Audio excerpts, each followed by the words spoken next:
when I was a kid, like, well, I'd say I was a kid, I was in my sort of mid-20s, and I was at college. I was studying like psychology and sociology and whatever. And I sort of come to the realization that if I carried along that path, you know, like I would basically become some left-wing fucking middle-class hypocrite. And I'm not. I didn't go along that path. So I walked straight out of society. And I found that, you know, I am a very small minority. People at our age who are still sort of saying, you know, we want a fucking revolution, you know, peaceful revolution.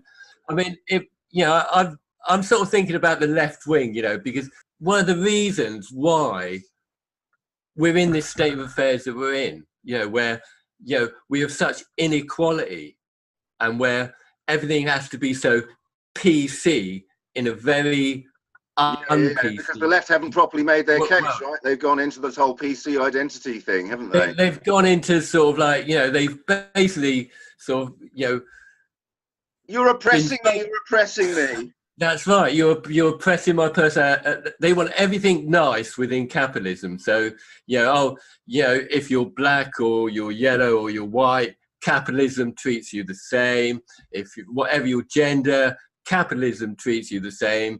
And when we've got like that, we're all happy. Capitalism is a success. Especially, you know, in Europe as well. You know, sort of like we got this whole sort of like left wing sort of. What we call neoliberalism is really left-wing thinking, isn't it? It's left-wing capitalism.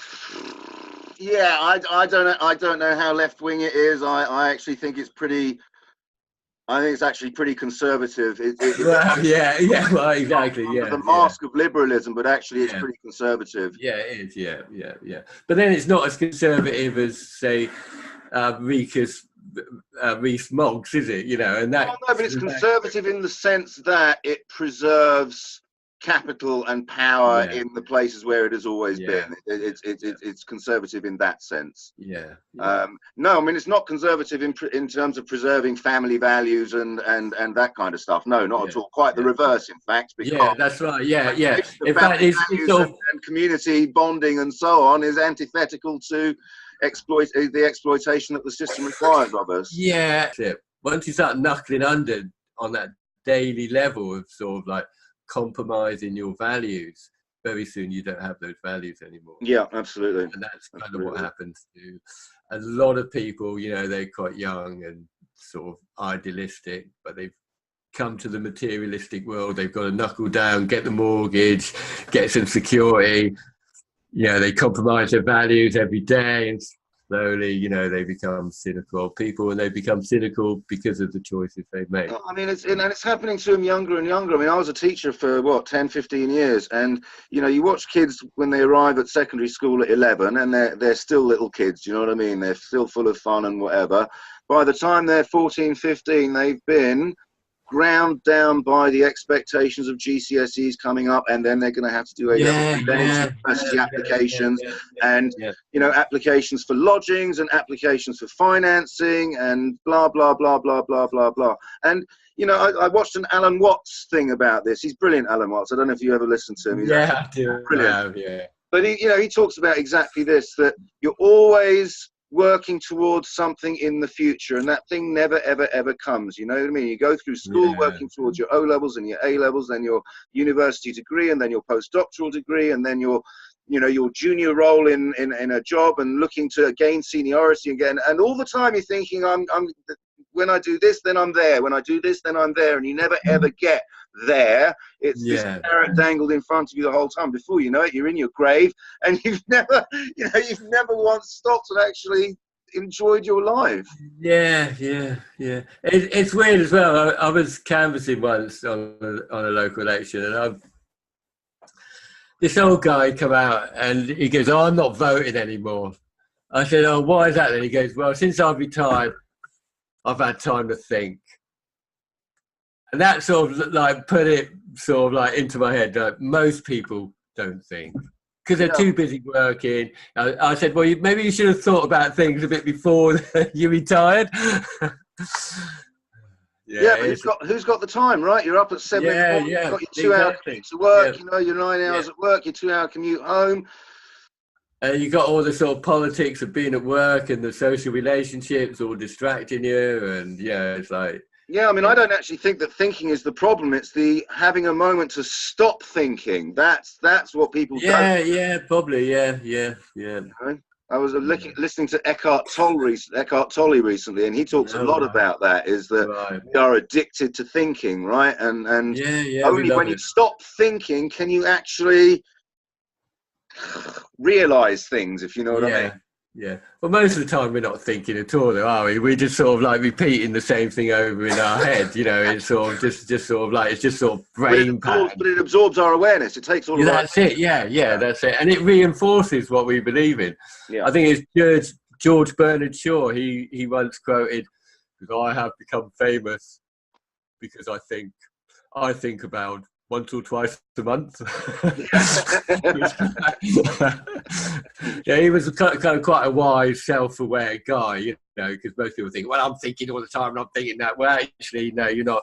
What's going on in your head is just stuff you've heard before, and your reaction. That's right. It's not really thinking. Yeah, absolutely. Not really thinking, you know. It's well, it's hard. I mean, Jordan Peterson talks a lot about this, that thinking is hard. You know what I mean? Very few people are capable of doing it at an individual level because it requires you to take opposing positions and really try and be strong in each position. And very few people are actually prepared to do that because we've got our own what we think, and we're not prepared to really try and undermine what we already think. Well, you need more than one person to think. You know what I mean? You've got to have people to shout and speak. That's right. Well, let's talk about the movement for a little while, shall we? And because I'm very critical. But wait, how do you feel about how the movement's progressed in the last 10 years? What? Sorry, when you say the movement, what are you referring to exactly? The movement for a resource-based economy. How do I think it's progressed in the last 10 years? Very, very disappointingly. I mean, when I came to it, it was so exciting to me. You know, I mean, it was about 4 years ago now, something like that. When I first came to it, it was super exciting, and I thought, my God, how is this not? You know, how is this not being widely discussed? But the thing is, Nick, for whatever reason, busy, other things going on, don't want to look at it, scary, whatever, people do not want to see how broken's not even the wrong word, how unfit for purpose our systems of money and politics and power distribution and wealth distribution and so on are. They just don't want to see it, you know what I mean? Because they can't imagine anything different. We're so entrenched in it, we're so conditioned to it. People can't imagine anything different. And I realize that I'm in a unique position because I don't have kids, I don't have any dependents, do you know what I mean? I don't have financial worries particularly. You know, I've retired now, I don't have financial worries particularly. I'm in a very, very, very unique position. So I'm free to change my view of the world. It doesn't really, but most people can't just do that. They can't just do that. And so I find it very frustrating, but I understand why it hasn't got a foothold, because it is unbelievably radical. It requires a complete re-evaluation of the way you see yourself and the world and the relationship between those two things. You know what I mean? And I do understand what you mean, and I can sort of have some sympathy and even empathy for that position. But I tend not to agree. You know, I don't think that is the reason why we're not getting heard. You know, I think the reason why we're not getting heard is basically we don't want to shout about it. As a movement, we don't want to shout about it. So maybe, you know, we're too frightened because we're scared of not succeeding, which is a shit reason. Really, Eric. It's a shit reason. I'm not going to try because I'm scared I might fail. Is a shit reason for not doing something. So, you know, we have probably hundreds of thousands of supporters across the globe, don't we? Probably more, actually. And we would probably get a lot more if eminent people in our movement, or people who make themselves eminent in our movement, had the bottle to go outside and get arrested for what they believe in. At the moment, we're a bit like the left-wing sort of neoliberals, you know, our movement sort of like, oh, let's get into non-violent communication. Let's not be antagonistic and we're going around that soft sort of road that leads to nowhere. We need to be more militant. We need leaders that can inspire people to take action. We need leaders that can enthuse people and tell them that it is their right to live in an intelligently and equitably managed society, and to somehow sort of get that embodied inside them and inside other people, enough to take it out onto the streets, enough to sort of like say, well, I'm going to make my stand here. And if we've all, as a movement, have got that same goal, bring it into public debate. We want our goal in public debate, you know, then maybe our movement's got a chance of going forward. Yeah, but I think it's not going to go forward, Eric, unless we have that goal of bringing it into public debate.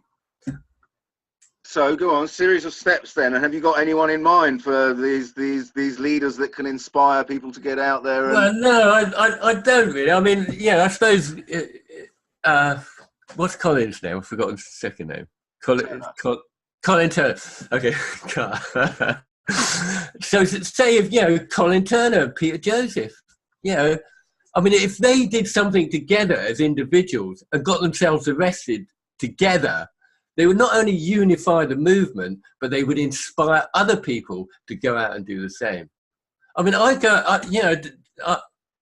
will walk the walk as well as talk the talk, you know, but I think it's just got to, you know, we just got to change our attitude from this soft sort of like, oh, I don't want to upset people approach to sort of like, hey, this is my right, you know, my right and everybody's right to live in a peaceful planet, you know, to live in a well-managed planet, to live in an equitable planet. And, you know, we've got to be standing up and saying that, because until we stand up and say that, it's not going to happen. Peter Joseph has been doing exactly that for 10 years or more now. I mean, he goes around the world, he gives lectures, he does interviews on TV. Yeah, you know, yeah. He writes books. Yeah. I mean, you know, give him his due.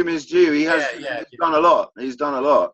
Yeah, he hasn't gone out on the streets and confronted the authorities in order to get arrested, kind of thing. I agree, he's not done that, but you know, he's done a lot, and he doesn't. Yeah. I mean, I am thankful that he exists. You know, but I think it's just, well, I don't know where to start. First of all, I'm going to leave him. You know, let's leave Peter Joseph aside and just sort of like look at TZM. And TZM are not like that, are they? No, you know, TZM has been a little bit of a disappointment. Their idea of radical, some of the people in it, but the movement has been a disappointment. Their idea of radical is to go out once a year with a wallpaper pasting table onto a high street and give away leaflets and free hugs. Yeah, that's about as sort of like radical as they could go. So somehow, you know, Peter Joseph hasn't been able to, you know, I don't know what the word is, but he hasn't been able to produce a movement that can reflect, you know, the militancy that's needed. No, I agree. I agree. That is lacking in the movement. Yeah. But I would say if you had an army of people going out every weekend to high streets with wallpaper tables and giving out leaflets and offering free hugs, if you had dozens or hundreds of people doing that every single weekend, that's different, right? Now, yeah, that's different. Yeah, that's different, because if you look at the the psychology of how minorities change the values of the majority, then consistency. Yes, correct. It's one of the major influences. Absolutely. You've got to be consistent. You know, you've got to keep doing it. And so yeah, it is. And that would really help. I mean, there's other things that we can do to, you know, to help and raise awareness as well. But generally, that's where I believe, you know, we've got to go, because, you know, like we created the Money Free Party, and it allows people to vote for, you know, a direct transition to a resource-based economy. But it doesn't create the value shift that's needed to vote for that. Yeah. Okay, and so, you know, Colin Turner, he's sort of like he's been focusing his attention on creating sort of like a free swap club, where we can change out. but that doesn't take off because there isn't enough people, you know, doing it, because there's not, because that value change you hasn't have to start somewhere, right? I mean, yeah. Well, but the thing is, the value change, as far as I'm aware, you know, and looking back in history, happens when we go out as a minority and we start confronting the values of the majority. That's when and how the value shift's happening happens, you know, and that's kind of what we got to do.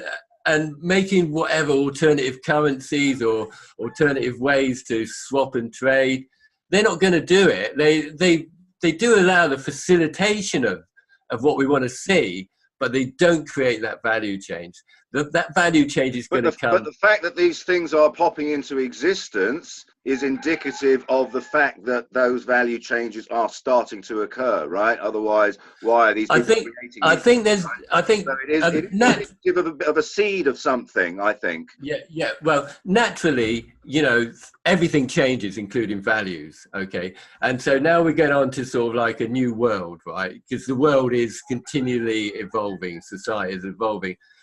And the way I see the society evolving, you know, is going to be, we're going to sort of basically reinforce this 3-tier society that we've got now, where we've got, you know, the elites right at the top, okay, with their, yeah, I mean, they just can't really talk about them. Then we got the favoured professionals and the lucky ones living in their gated communities, you know. And then at the bottom, you know, we've got all the masses of poor people. And those poor people, they're going to be, in the future, they're going to be living off of sort of like what we call the collective commons. Okay, they'll be scraping around for scraps from the collective commons. UBI, you know, universal basic income. There might even be part paid in cryptocurrencies by the time we get it rolled out. And so, yeah, it is indicative of what we're seeing, sort of like, you know, swapping and free stuff, you know, of goods and services, but they're very low level goods and services. They're not they're not valued. There isn't the trust in that system yet, right? For people to exchange. Well, there isn't the trust, and also there isn't the capital to go into it. There's not the resources to go into that system.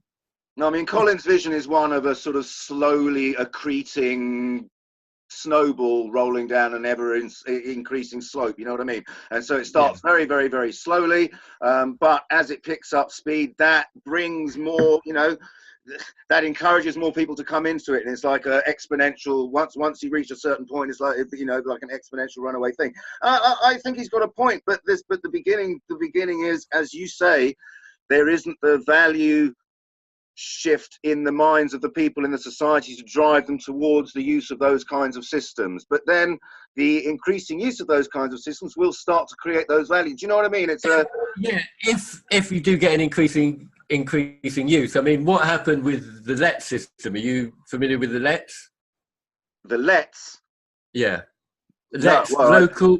Okay, I'll fill you in. Local exchange trading systems. Okay. Okay. And these took off in the 80s, and I say they took off. They went global. They were sort of like every local sort of area, all over the world. Well, all over the Western world, anyway. You know, we had them throughout Europe. We got systems in America, all over the UK. Nearly every area in the UK has them, or had them.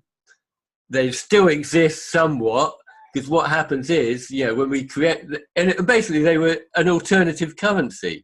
You know, theoretically with LETs, you could basically resolve global poverty. Yeah, that's sort of like theoretically, you could do that, you know, if you've got people using them.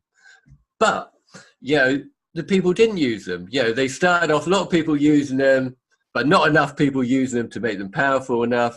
And slowly they ebb away, ebb away. And there still exists in lots of places, local exchange trading systems, but they've got no sort of real power, you know, to make any difference, because not enough people use them. I mean, the other worry is the value change has not happened. Commodified, right? In this day and age, any of this kind of thing that emerges soon gets commodified. Look what happened to Bitcoin, right? You know, well, Bitcoin, yeah, and it was turned into a tool of speculation, exposed to exchange, and boom, that's it. It's dead. No one can possibly trust that thing as a currency anymore, right? Yeah, that's right. That's that is another discussion. But yeah, I mean, so when Bitcoin was coming on, people were saying, "Oh, the money-free party's got to get into Bitcoin." You know, it's going to take us. It's going to be the transition to a money-free world. You know, and it's the same thing with UBI. You know, you've got to get behind UBI because UBI is going to transition. It's all these things. Yeah, they're not really. And that's one of the problems with the movement is we're so distracted, you know, by every little new thing that's on the shelf. Oh, that's going to help us towards a resource-based economy. That's going to help us to a post-monetary society. The only thing that's going to help us towards a post-monetary society is by having that shared goal and going out and demanding that goal. That's what's going to help us get there. Yeah, like the idea of armies of people going and setting up tables and offering free hugs, you know, like hundreds of people doing it in town centres all over the country every weekend. You know what I mean? I actually really like the idea of that. It is confrontational, but not in a, you know, not in an I mean, I could do a bit better than that, to be honest with you. I'm going to try to organise a gig locally, sort of a music gig, because I'm in the middle of helping set up a community festival at the moment. And so I'm thinking of sort of like doing a benefit gig for sort of like a post-monetary society. So I'll get sort of like, if I can find a few local bands that would do it for me, and then a venue. And then, because, you know, small local bands, they bring their own sort of people and they're quite into playing for nothing. They just want to play, basically, you know. So get all their supporters in, and then as they go out, they get an introduction into the concept, you know, of a post-monetary society, and also an invitation to another meeting, which would sort of like help their education and understanding of a post-monetary society a bit better, but also be a sort of table to talk about how to get that message into mainstream. If I can do that and it's successful, I want to get like half a dozen people, and we're trying to do that all over the country. Start having sort of like local benefit gigs, and try to sort of like maybe get a new sort of support base, because at the moment our support base, it just doesn't, it's not doing the trick. It's not doing what we want it to do, is it? Yeah, no, that sounds good. That sounds like really good, and it's the right kind of crowd as well, right? It's a young, hip, whatever type of crowd. So yeah, no, it's the right kind of people. Have you ever seen one of the Zeitgeist presentations in their pub? Have you ever seen one of their presentations towards it? I went to this up in London. They used to hang about in this pub and do a presentation every week, and they're quite entertaining in some ways. But you know, if I go out onto the street, if I have a few people with me, what I would do is basically do part of a Zeitgeist presentation, and I wouldn't go out with a stall. I'd go out with a couple of people just to back me up, and I just sort of go into the marketplace, start clapping, going, come here. When you get about 6 people around, go, right, now everybody laugh, get them laughing, and then more people will come, because I'm not going to tell you what I want to tell you until more people are here. Get a good group of people around you, you know, and then do a presentation sort of like on how money is created. Give everybody forced money, say you're living on an island, show them how interest works, and just do a nice TZM presentation. You know, be a bit more proactive than just having a wallpaper table there. That's how I do it anyway. Right, but okay. Yeah, go back. I mean, these things are not mutually exclusive, right? You know, not everyone is gifted at standing up and giving presentations. So what you're saying is right. It would be great if we could do that. I'm sort of playing around now. Week in, week out, sooner or later you get on the local news, and then you get on the national news, and you know what I mean? And now, what is it these people are actually talking about? I mean, initially it's just, oh, isn't it funny, these people handing out free hugs or whatever, giving impromptu presentations, you know, isn't it funny, isn't it quirky? But sooner or later, they start to talk about what you're talking about. it's been consistent again, is it? I mean, Yeah. you look at the vegan movement, and going back to something that everybody can get behind. People hate the vegans. Especially 10 years ago, they were more sort of like hated than they are now. Even people are beginning to accept them now, but they were a very small minority. They were very radical, and because they've been consistent in their approach, Yeah. they've got a lot more respect, and Yeah. their movement has grown potentially. It's No, because I they've think you got. hit on absolutely a really crucial thing there, the consistency, keeping on doing it. Yeah, absolutely. It is. Absolutely. It is. And Then, of course, motivation becomes an issue. I mean, I think one of the things Extinction Rebellion have done really well is that they've organized these sort of regular chapter meetings where, everyone gets together and they exchange ideas and they have little training sessions about how to cope with various situations and so on. And it gives people a sense of involvement and ongoing participation, and we lack that kind of infrastructure, really.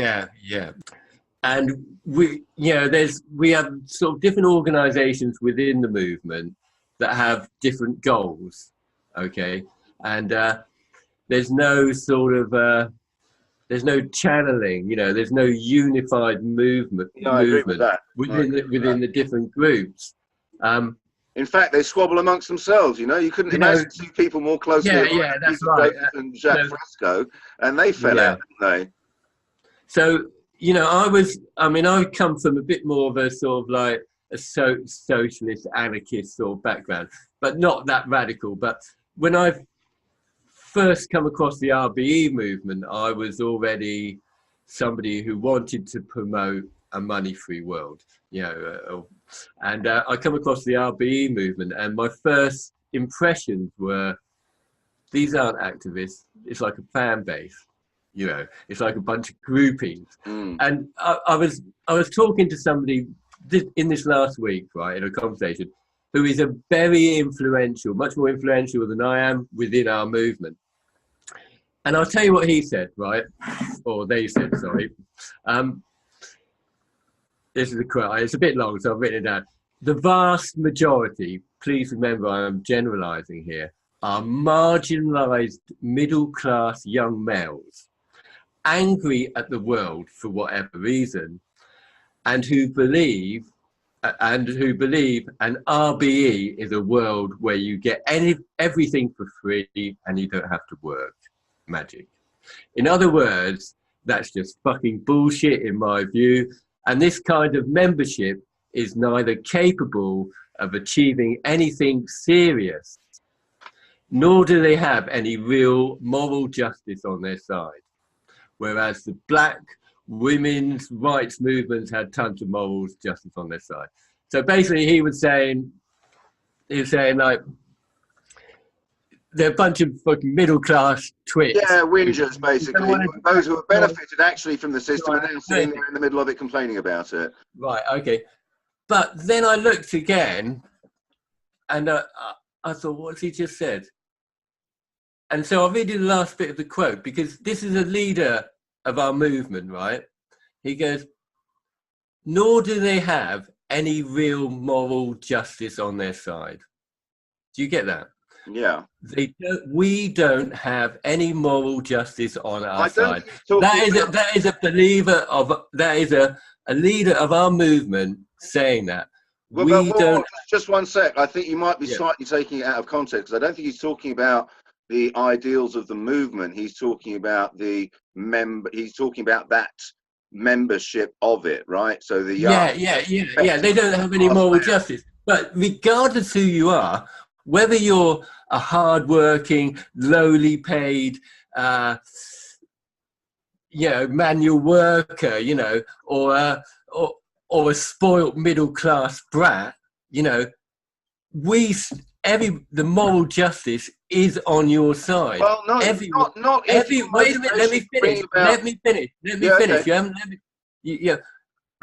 The morality here is our world is being screwed up environmentally. 90% of humanity is purposely economically insecure. 80% of the global population lives in poverty, we have every justification, every moral right to get off our backsides and demand a better world. I agree with all of that, but I think the point he's making, the lack of moral justification comes when when your desire for bringing about RBE is so that you can have everything you want without having to do any work. I think that's the point that he's making. You've lost moral justification when that is your motivation. I think that's the point that he's making. No, everything you've just said, absolutely. Of course, I agree with all of that. Otherwise, we wouldn't be here together having this conversation. Right? Of course, I agree with all of that. But I think he's absolutely right, because I think. Listen, I don't know you that well, but I think you and I are both in the position where we are seeking to bring this about, not for our own personal easy life, but because we seek to liberate the spirit of man so that we can go on to do much better things than we're currently doing, right? That's where I'm coming from, certainly. It's such a strange movement we live in, because we got TVP, right? We got the Venus Project, and fair play to them. They got their agenda, and but somehow I do doubt whether they'll actually get their city built. And if they do get that city built, what will happen? I'm not sure. Then we got the Zeitgeist movement, whose focus seemed to be sort of giving other non-RBE groups a sort of platform to talk on. And I think a lot of Zeitgeist movement activists actually leave Zeitgeist and go into the reformist groups that they're giving space to. And then we got the Free World Charter. And I think everybody's just hanging out to see what Colin does there. And then we got Money Free Party, and we're just dead in the water because most people with our movement, don't really like politics.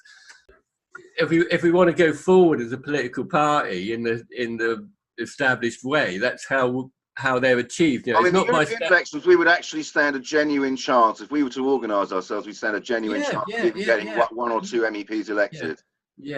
And in local elections as well. I agree. That sounds, smaller parties start, and every small party that's sort of got to household name has started like that, by getting its first members elected into the smaller assemblies, local. And once you've got a couple of representatives there, then you actually have a platform when it comes to general election time as well, right? Then you actually, you've got a chance of getting on the telly and getting a little bit of paper space and so on.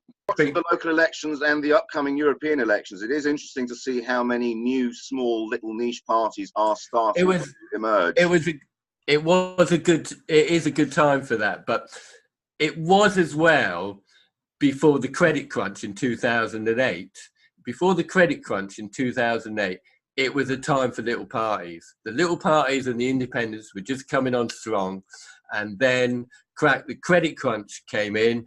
We had the Lib Dem and Conservative coalition here. That sort of everybody got pissed off with that because the Lib Dems lied about student fees, etc. The next election, everybody went out to punish the Lib Dems. And voted Tory. But that's right, exactly, they did. It's a bit strange. And going back to that idea of saying there's no unified sort of goal within us and no unified movement, it's so true. I mean, my goal always, has been to get the concept and argument into public debate. And that's where I want it. And I think if all the organisations had that as its goal, because that's got to happen, unless we get this idea into public debate, it's not going to happen. And it should have happened years ago. It needed to happen years ago. We're probably far too late for it now, because the environment is so, it's been so trashed. Anyway, so if we can just sort of somehow inspire our memberships, to sort of unify and try to get it out, into public debate, we know how to get stuff into public debate because we see it all the time, don't we? We've seen Extinction Rebellion. Well, I mean, the thing that they've done, which is basically what you're talking about, is that they have found one issue which everybody has united behind, right? Now, I mean, I don't personally agree with that as an issue, but nevertheless, it has had the power to bring thousands of people out willing to get arrested, willing to live on the streets for days on end, sleeping in tents, that kind of thing, But not since Occupy have we seen anything like that. If we haven't got the metal to do that, which so far, it doesn't seem we do. Yeah, we just don't have any metal at all. We'd rather sort of, get. I mean, you would probably prefer to get stoned because, let's face it, most of our support base probably just, oh yeah, well, that's a good idea. It's like that, isn't it? We're not really going to get much further than that in it.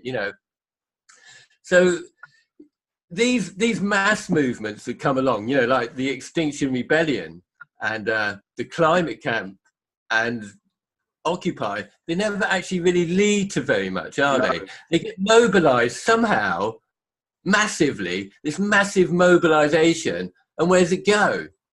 It doesn't go anywhere.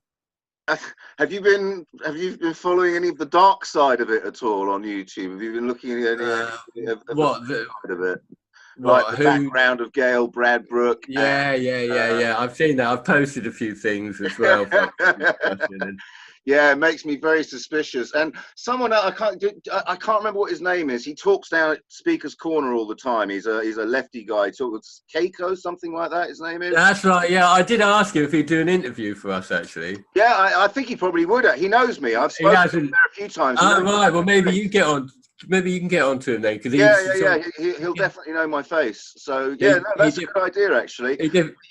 I think it was him that made the point that if this had been a bunch of demonstrators like anti-war or anti-racism or something like that, there's no way they would have been allowed to plot up in Marble Arch for 10 days. Do you know what I mean? And block off Oxford Circus and so on. But these, they were pushing at an open door, I think was the phrase that I heard used. I think that's a really good phrase. Yeah.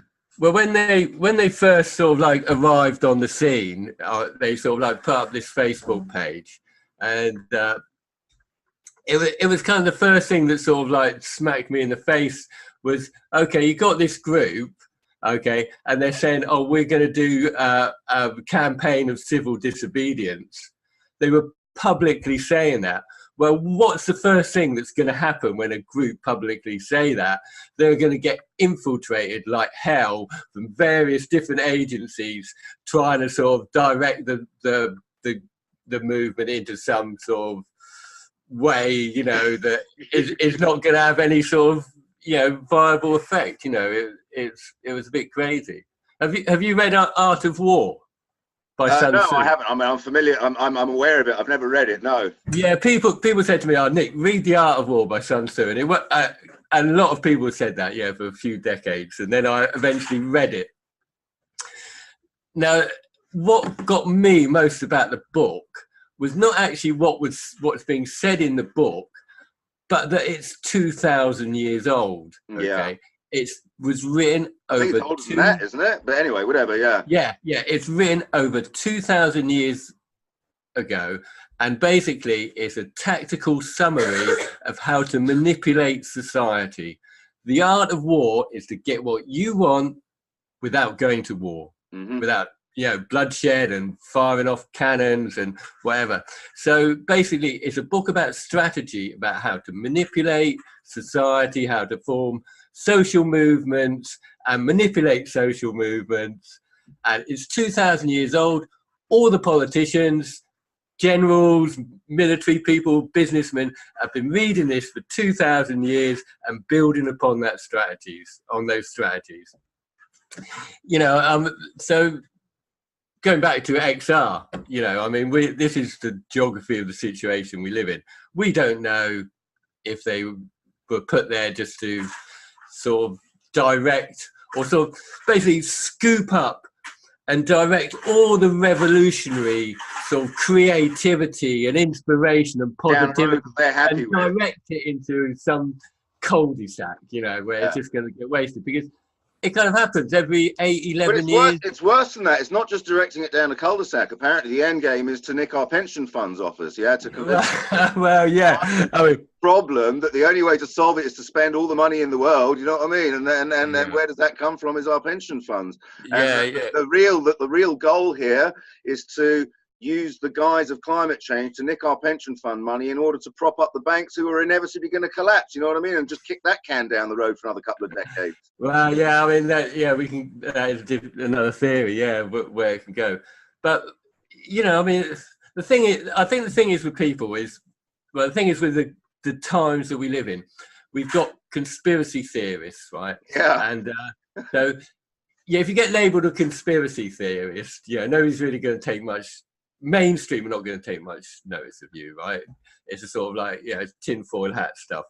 But the thing is, like, we do conspire. And do you know, so there's a great quote from Theodore Herzl. Have you heard of him? He was the founder of Zionism. Okay, so he's a distinguished person, Theodore Herzl. And basically he said, when they were sort of developing Zionism, he said, we will lead every movement against us. Yeah. So you think about that. You think about what that means. False opposition. Yeah. I mean, yeah. And that's a 100-year-old quote. You know, and going back to The Art of War. Yeah, which is like 2,000 years ago. We're dealing. You know, we're in a situation where we don't know what the fuck's going on. You know, that we've been manipulated. We're like babies. We're like innocent little people that don't know what the hell is going on. And once we start thinking we do know what's going on, we're fucked. Because we just leave ourselves on. One of the goals, isn't it? Yeah, creating confusion is exactly. Yeah, exactly. That's exactly one of the goals. Yeah. So no, I don't know where that takes us. Yeah, it's a shame because I was really excited about it to see you know actual people power being exerted. But it's great. Yeah. The more I've looked at the dark side of it, I came across a video, I don't know, a few days ago, and that led me to watch some others. And the more I've watched of it, the more I've become convinced that actually not the grassroots people. I mean, they're acting from the absolute best of intentions, right? But the organisers, the creators of this it's a false opposition campaign. Yeah.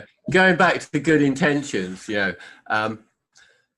So first of all, they've got this little list of demands, right? Okay, and if those demands are met, they're not going to really radically achieve anything. Okay? No, because they're really vague and woolly demands, right? They're really woolly, and they're saying like a people's assembly. Sounds good, but you've got to sort of realise that the state of the environment that we're in now is a result of our values. You know, it's about sort of like putting profit before environment, and that's our values. You know, society's values. So we're going to create an assembly of people with those values to sort out the value. And I mean, there's no sort of clear thing about how those people are to be selected. I heard something about a random selection process at some point. It's a total waste of time, and you'd have to change the whole sort of, you know. You'd have to put loads of statutes through Parliament to actually get that, because they basically want it to override Parliament, don't they? I mean, in a way, our existing system, we are supposed to, you know, that we, the electorate, are supposed to have the power to override Parliament, but you know, in a practical day-to-day sense, of course, we don't. And when it comes to election time, what are our actual options that what are the actual options we're presented with? You know what I mean? Yeah. Going back, I've got a bit of a list going back to the intentions of extinction rebellion. It's just I've got a great quote, and it's my favourite quote actually. The road to hell is paved with intentions. That is just so relevant today.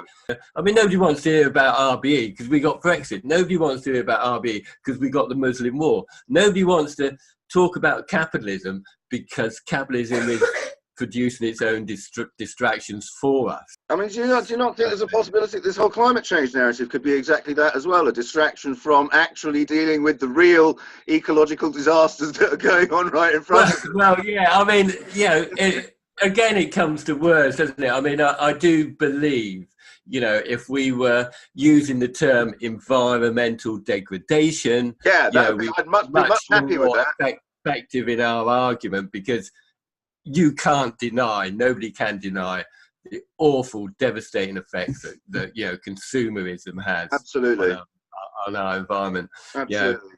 Yeah, environmental degradation. Yeah, you can't deny it. Global warming. Well, It's a much better to term. I like that. Environmental Yeah. degradation is a much better term. It's much more encompassing, and there's absolutely. There's lots and lots of things that can be done under that banner. The name of the party, Money Free Party. Do you not find? Because I've encountered this a few times in a few different situations. Do you not find that people sort of doing things voluntarily, you just basically can't rely on them? You know what I mean? There's no deadline. There's no quid pro quo. That's right. That's the whole.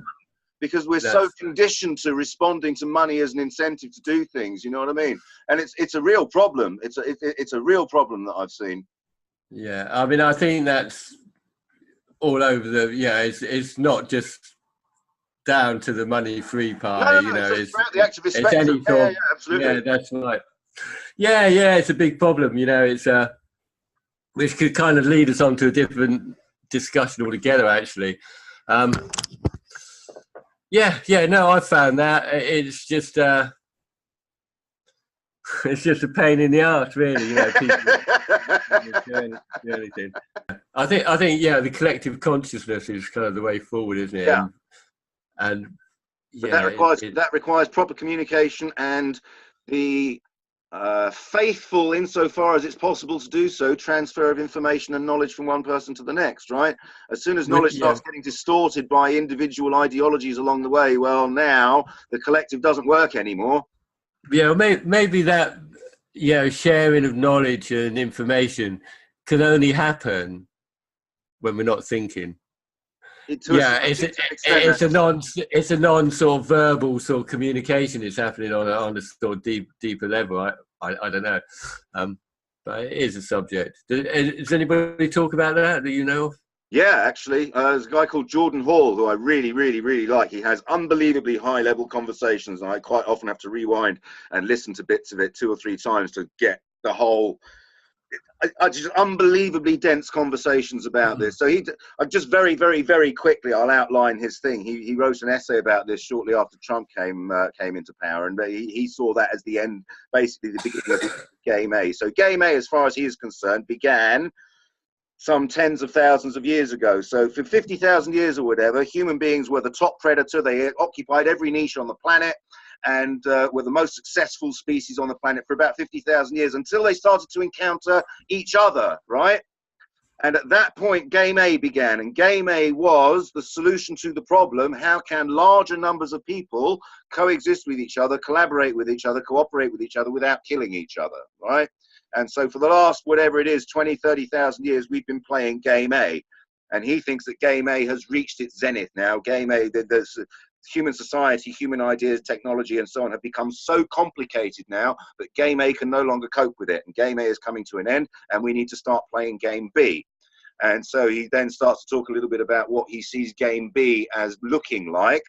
And he thinks which is what you were just talking about, actually. One of the main features of Game B is what he calls coherence, where people are able to exactly that, come together collectively, and in the interaction between the people, a thing is created which is bigger than the sum of the parts of those people. Do you know what I mean? An idea or a structure of thought or whatever is created, which no one of those individuals could possibly have done on their own, but the collaboration of all of those things. And so coherence is something like people are sitting around talking, someone says something, and most of what that person says is noise, but in amongst that noise is signal, and it is the job of the other people in that conversation to discern noise from signal. Okay, what I heard in that is useful is this, and they re-articulate it in a new way, repackage it, adding to it something of their own, and so this thing evolves as it moves around and becomes, do you understand what I mean? And so Game B is this idea of coherence among people, and how exactly that goes, you know, and really this needs to occur people being in the same room. So it's about reforming relationships, reforming trust, the idea that information is the most important thing that we have, and that the purity of information. And so you can't he talks about lots and lots of things, but you can't bring your own agenda to the information, right? He talks about the idea of being full. If you're part of a group of people and you are acting from a position of fullness, like in a jazz band, right? If you're part of a jazz band and you're insecure and you want to take over the theme because you want to show how clever you are, right? And so you cut someone else off and you introduce your own theme. You're acting from a place of need. You need to be acting from a place of fullness, because you're acting from a place of fullness. You're really happy to let the other person do whatever it is they want to do, right? You don't feel the need to impose yourself on it, right? I'm kind of being that coherence and game. In fact, coherency is also another sort of vital sort of dynamic of how minorities influence and change the values of the majority. You know, it's going back to consistency. There's 3 C's. I can't remember what the other ones are. I've not read up on it lately, but it's consistency, coherency. I can't remember the other one. All right. Well, I mean, it'd be good if we, it would be good to sort of get that message across somehow, you know, to, I don't know, get us a bit more consistently getting the message out week in, week out. Yeah, that's right. Yeah. Just sort of having that idea that, you know, I don't know. No. I think you're right. Consistency is a crucial element that we have thus far lacked. The real people just seem to be such a minority, you know. I mean, like, we got groups of thousands of individuals, but within those thousands of individuals, you only get one person who's going to be willing to stand up. Yeah, it's amazing, you know. Anyway, all right, I'll catch you later. Nice one. Take it easy, buddy. Yeah, you too. Bye.